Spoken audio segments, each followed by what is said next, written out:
Sure the thread's coming straight up on the thread stand, and keep them all parallel so they don't twist together like this and get caught.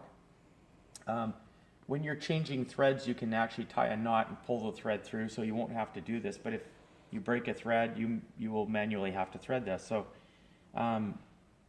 we're going through the holes, through the tension discs, straight across, and through all these holes, and straight down to here, through the tension discs here, and out the other end.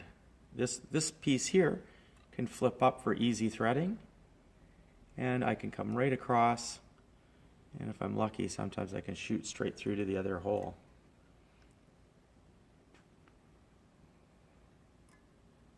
And it comes right through there. So there's the path. When I'm finished, you got to make sure you click it right down, okay? And the wheel will spin here and take up the thread. Always turn this wheel in this direction, and the serger is the same. So there, it's just guide, guide, guide here.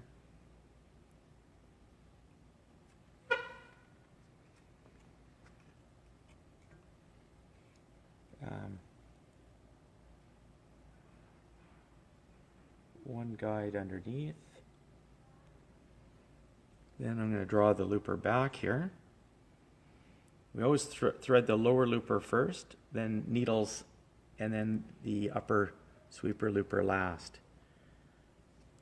Now I can either run the thread right through here, which is probably the easiest way to do it, or bring the looper to the front. I'm going to do it from this angle here. And I can see the thread just laying out the back. Those are your cutters. And as I bring the looper this way, you swing around this side, you'll see that at the tip of the looper,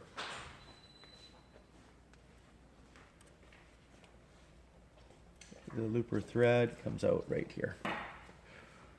So we're going to leave a bit of a tail, but we don't need to leave a really long tail. It'll automatically catch it.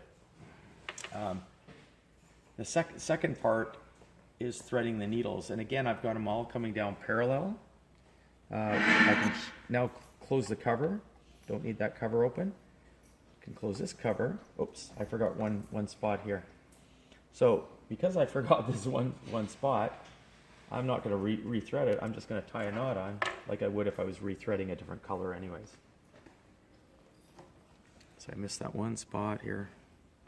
And I'm just going to simply tie the thread together and pull it through.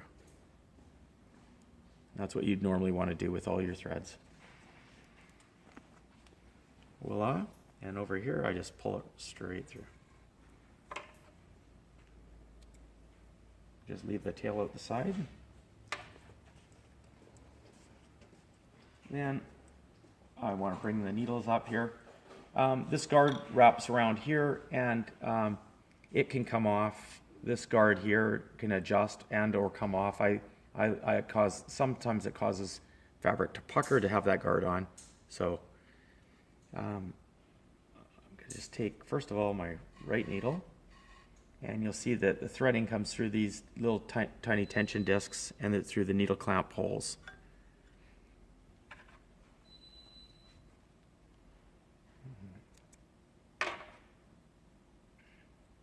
Doesn't matter if you go right to left, left to right, but you'll see that the needle staggers, and so they're not all at the same height.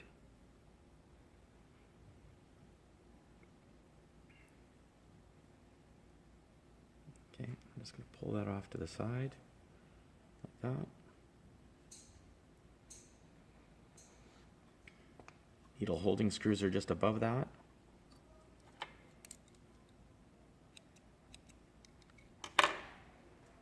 And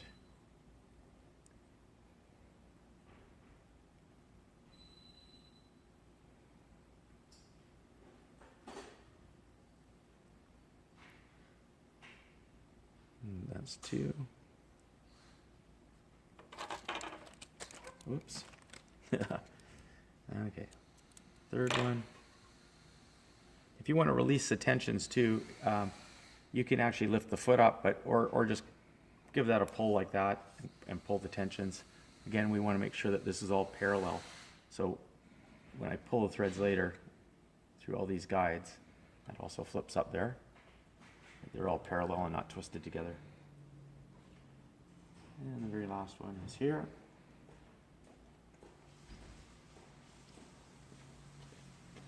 I had it through and I was just ready to pull it right back out again. There we go. And that's it. So I like to keep all my threads to one side, right or left. Take it under this guide and just pull it over here. Okay. Second, I'm going to close the covers. Already closed this cover here. Close this cover here. And this cover here. Actually, I could do that one last. Take a small sample fabric.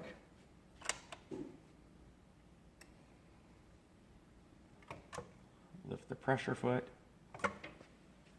And I like to stitch in a little bit and then just trim the excess threads off so they don't run right through.